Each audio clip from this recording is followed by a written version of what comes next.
Shalom para pendengar yang dikasihi oleh Tuhan Yesus. Kiranya Tuhan memberikan rahmat-Nya kepada para pendengar semua. Sebentar lagi kita akan mendengarkan pembacaan Alkitab audio dalam versi bahasa Indonesia sehari-hari. Siapkan hati saudara. Bilangan pasal 27. Hak waris bagi anak-anak perempuan.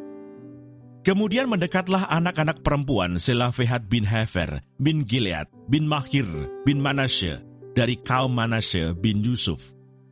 Nama anak-anaknya itu adalah Mahla, Noah, Hogla, Milka, dan Tirsa, dan berdiri di depan Musa dan Imam Eleazar, dan di depan para pemimpin dan segenap umat itu dekat pintu kemah pertemuan, serta berkata, "Ayah kami telah mati di padang gurun, walaupun ia tidak termasuk ke dalam kumpulan yang bersepakat melawan Tuhan, ke dalam kumpulan Korah. Tetapi ia telah mati karena dosanya sendiri, dan ia tidak mempunyai anak laki-laki. Mengapa nama ayah kami harus hapus dari tengah-tengah kaumnya? Oleh karena ia tidak mempunyai anak laki-laki. Berilah kami tanah milik di antara saudara-saudara ayah kami." Lalu Musa menyampaikan perkara mereka itu ke hadapan Tuhan. Maka berfirmanlah Tuhan kepada Musa, "Perkataan anak-anak perempuan Selafehat itu benar. Memang engkau harus memberikan tanah milik pusaka kepadanya. Di tengah-tengah saudara-saudara ayahnya, engkau harus memindahkan kepadanya hak atas milik pusaka ayahnya. Dan kepada orang Israel engkau harus berkata, apabila seseorang mati dengan tidak mempunyai anak laki-laki, maka haruslah kamu memindahkan hak atas milik pusakanya kepada anaknya yang perempuan. Apabila ia tidak mempunyai anak perempuan, maka haruslah kamu memberikan milik pusakanya itu kepada saudara-saudaranya yang laki-laki. Dan apabila ia tidak mempunyai saudara-saudara lelaki, maka haruslah kamu memberikan milik pusakanya itu kepada saudara-saudara lelaki ayahnya. Dan apabila ayahnya tidak mempunyai saudara-saudara lelaki, maka haruslah kamu memberikan milik pusakanya itu kepada kerabatnya yang terdekat dari antara kaumnya, supaya dimilikinya. Itulah yang harus menjadi ketetapan hukum bagi orang Israel, seperti yang diperintahkan Tuhan kepada Musa." Yosua menggantikan Musa.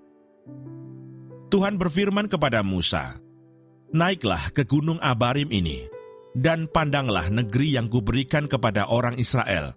Sesudah engkau memandangnya, maka engkau pun juga akan dikumpulkan kepada kaum leluhurmu, sama seperti Harun abangmu dahulu. Karena pada waktu pembantahan umat itu di padang gurun Sin, kamu berdua telah memberontak terhadap titahku untuk menyatakan kekudusanku di depan mata mereka dengan air itu. Itulah mata air Meriba dekat Kades di padang gurun Sin." Lalu berkatalah Musa kepada Tuhan, "Biarlah Tuhan, Allah dari roh segala makhluk, mengangkat atas umat ini seorang yang mengepalai mereka waktu keluar dan masuk, dan membawa mereka keluar dan masuk, supaya umat Tuhan jangan hendaknya seperti domba-domba yang tidak mempunyai gembala." Lalu Tuhan berfirman kepada Musa, "Ambillah Yosua bin Nun, seorang yang penuh roh, letakkanlah tanganmu atasnya. Suruhlah ia berdiri di depan Imam Eleazar dan di depan segenap umat.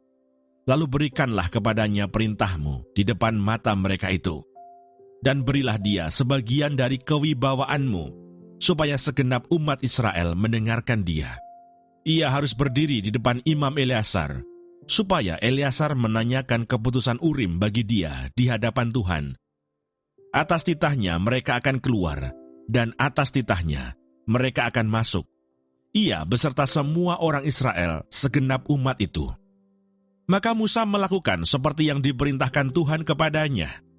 Ia memanggil Yosua dan menyuruh dia berdiri di depan Imam Eleazar dan di depan segenap umat itu. Lalu ia meletakkan tangannya atas Yosua dan memberikan kepadanya perintahnya, seperti yang difirmankan Tuhan dengan perantaraan Musa. Terima kasih Bapa di surga untuk firman-Mu hari ini. Berkati kami semua supaya kami mengerti isi hati-Mu. Terima kasih para pendengar semua, kiranya Tuhan memberkati. Dan jangan lupa untuk share dan subscribe.